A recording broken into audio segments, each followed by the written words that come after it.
He's Patrick Bateman. Peter Michaels. And we are at the Communal Creative Studios in Red Deer, Alberta with the Static Shift from Calgary. Hey. Oh, yeah. Welcome, guys. Introduce yourselves. Rock and roll. My name is Mitchell Brady. I play guitar and I sing lead vocals. And I'm Isaiah Stonehouse. I'm on the drums and I do background vocal harmonies. Yeah. All right. Ooh, babe, you drive me crazy. I want you to be my lady. You know I surely do. Feeling everything you do to me. I know that you will stay true to me. No, I know you will be my love. Even when the sun don't shine, I know you'll be mine by the line all the time. Oh yeah, yeah, yeah, yeah, yeah. Yeah, you're the one that I'm dreaming of. Times I have for us days where we wanna be alone. One day I'll take you away to a brighter day where now we do it with you. Even when I close my eyes, I know you'll be mine by the line all the time. I'll settle by the line all the time. Oh yeah, yeah, yeah, yeah, yeah.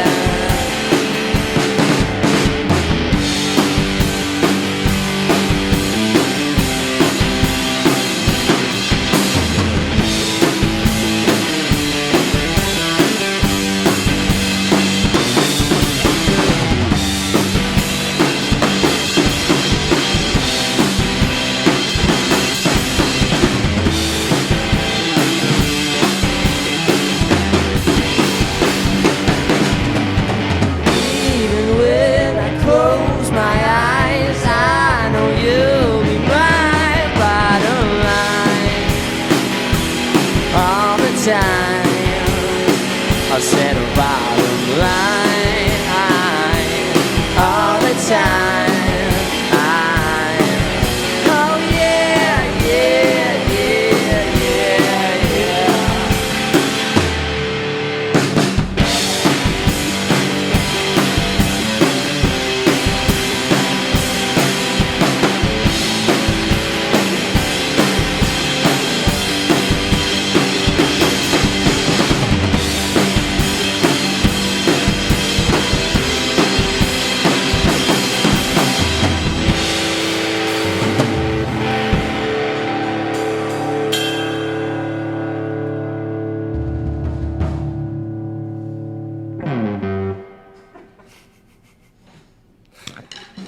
All right, so we've had some fun chats over the years, but about a year ago, you guys faced some difficult adversity. Sure. You were a three-piece, you're now a two-piece. Yes, sir. About a year ago, I remember reading an article and thinking, well, like, I don't know if I'll ever get to see these guys. But you're here a year later, and like, how does that work? You guys face this difficult situation. You have to get rid of a third member because of some, very difficult stuff. Sure, yeah. What was there ever a moment where you guys didn't think that you guys would continue the Static Shift? Oh, I mean, on a personal level, me saying yeah for sure. I mean, because you're not just losing like a music band member, you're losing a friend for sure, and it's obviously not like the easiest thing to go through. But I think at the end of the day, me and Isaiah have so much to say as musicians because we are songwriters, and I think we just ultimately love to play. So we knew that regardless of what we went through, we just couldn't stop because that would be kind of just throwing in the towel for no reason. We love music, and it's kind of helped us throughout our lives do a lot of amazing things. So I don't know why we would stop. you know. And I'm sure there's probably a lot of things that you guys went through in preparation for that as well. But did you consider a different band name or like kind of scrapping and coming back as something completely different? Yeah, it crossed our minds for sure. I think with something like that, we just wanted to keep moving forward, and we thought that just by keeping moving forward, eventually people would just begin to look beyond what had happened. And yeah, I mean, it was tough for us, like even just the fact that we were on tour and with this guy for like probably multiple hours every week for 8 years. So yeah, for sure. So it's not particularly easiest thing, but again, like I think when we like sat down some months after, you know, things had happened, we were like, man, music is so important to us. Yeah. Like why would we ever throw in the towel? Like it's yeah, we write a lot, and we still have so many unfinished songs and ideas and stuff. I think that was probably the biggest reason that we just wanted to keep going. Yeah, and we're thankful actually that, like, you know, a lot of bands go through stuff like that and lose support, and we've had so much support from every single side. Like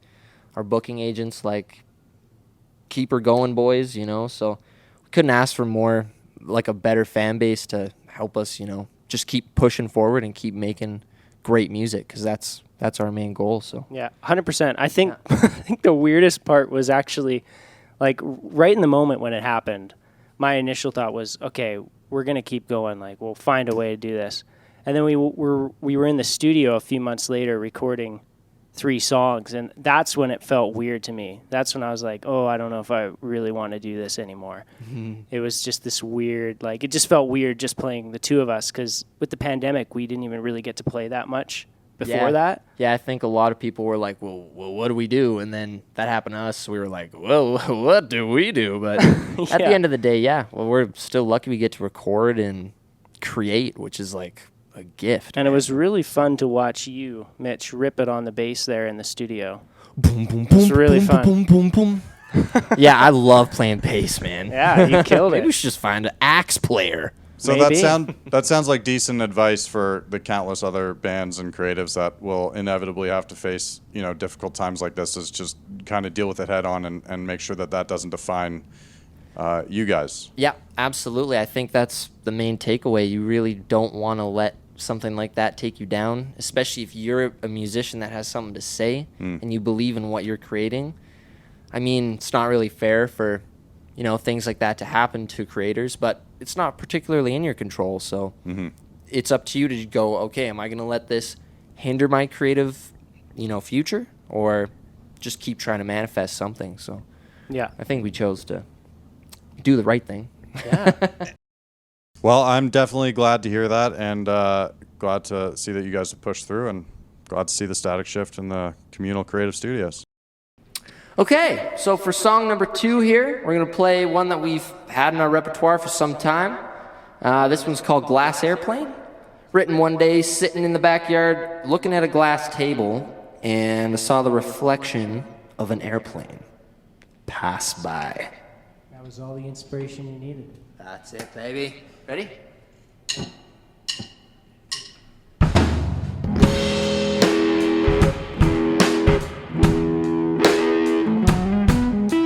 Sit here looking at the glass, the reflection of the airplane's going fast, and it's telling me to go. Take me to a doctor, I just stubbed my toe. I don't suppose I'll make it. All these things we think too much of. Letting go, free your soul. Losing things, you gain control of love. Just think of me. Flying high, we do not think. Attaching ground will lead to our demise. Stop beating out the brain. Smartest thing you can do is nothing. Yeah, yeah, yeah, yeah, yeah. Oh, yeah, yeah. Everyone is asking why. Why are we here? Why do people die? It doesn't mean that we don't understand. Love is the key. It can open up the door to possibilities. Feeling is believing, don't you know?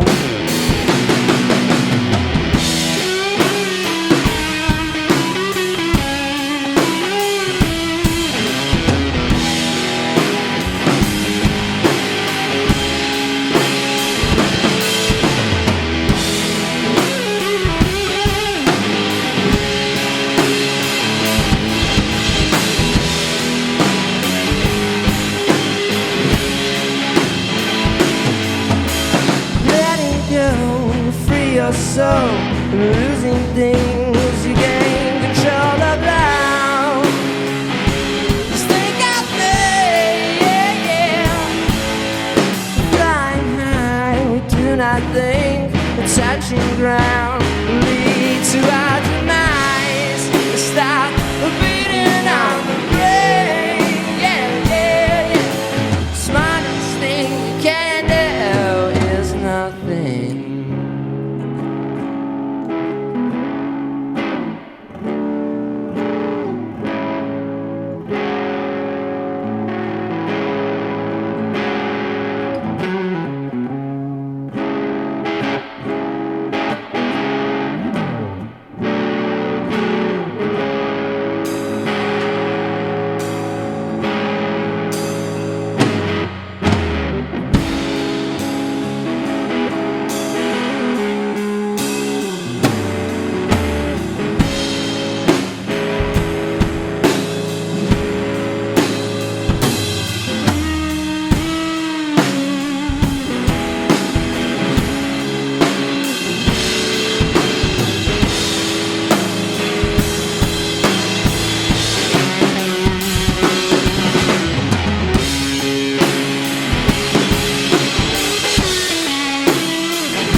A little sweaty now.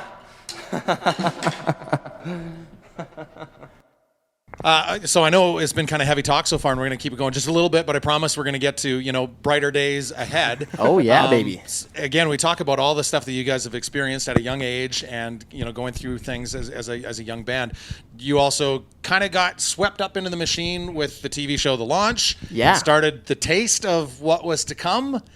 And then that didn't exactly 100% pan out. Got a record deal out of that. Sure. That, is now not in place anymore. Sure. How has it been kind of fighting through that and just really learning these ropes the old-fashioned way, being thrown to the wolves? Man, I know it's been a ride, a roller coaster indefinitely, for sure. I think there were times in the moment that we were just so done with it and so frustrated. And now looking back at it, I think it was really good experience just to learn how it all happens. And I think in the long run it's been great for us, but definitely some frustrating times in the moment. It's such a totally different landscape, the music business. I mean, I know, like, a couple years ago, 3 years ago, when we were really involved with the TV show and yada, yada, yada, the booking, label and such. Yeah. I think we were really kind of still thinking about the 70s landscape because those were our idols, and the 60s, and we were like, oh, man, I love that type of music, and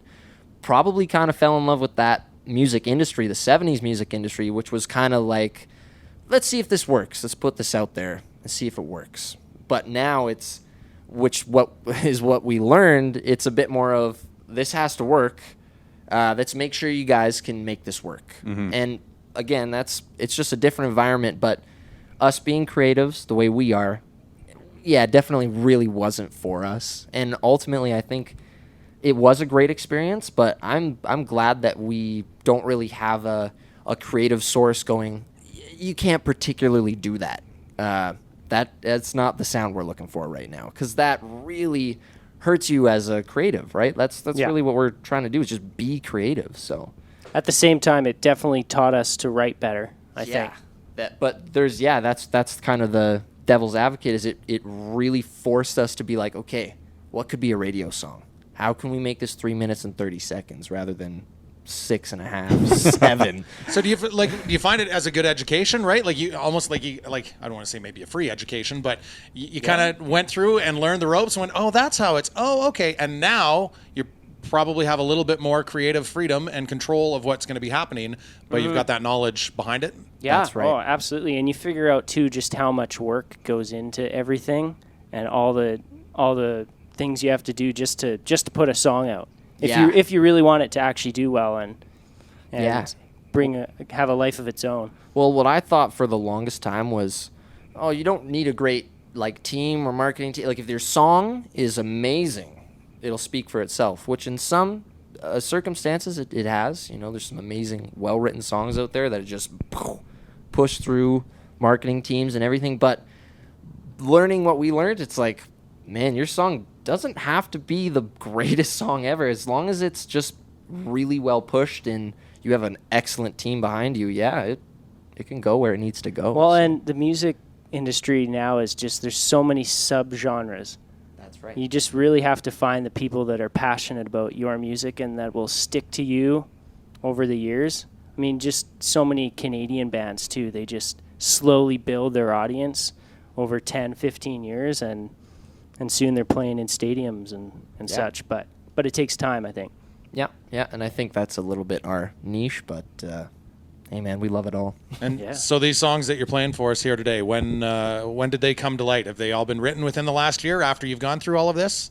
I'd say the two of them were written more recently. The first one and the last one, Feeling Fine and Bottom Line, they're definitely like more, they have a different feel to them for sure. But Glass Airplane, the second one, that's been around for quite some time. Yeah, it's always kind of resonated with us for sure. So, yeah, I mean, kind of stems from some new stuff and something that has always spoke to us, really. So, all right, this is song number 3. This song is called "Feeling Fine."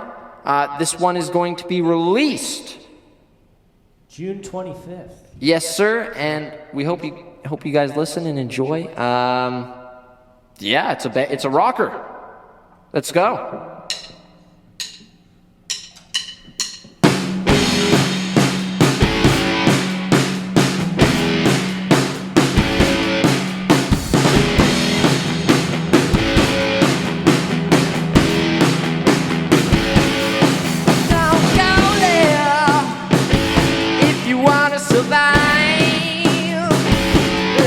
There are people out there waiting to get by.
Excellent. Cool.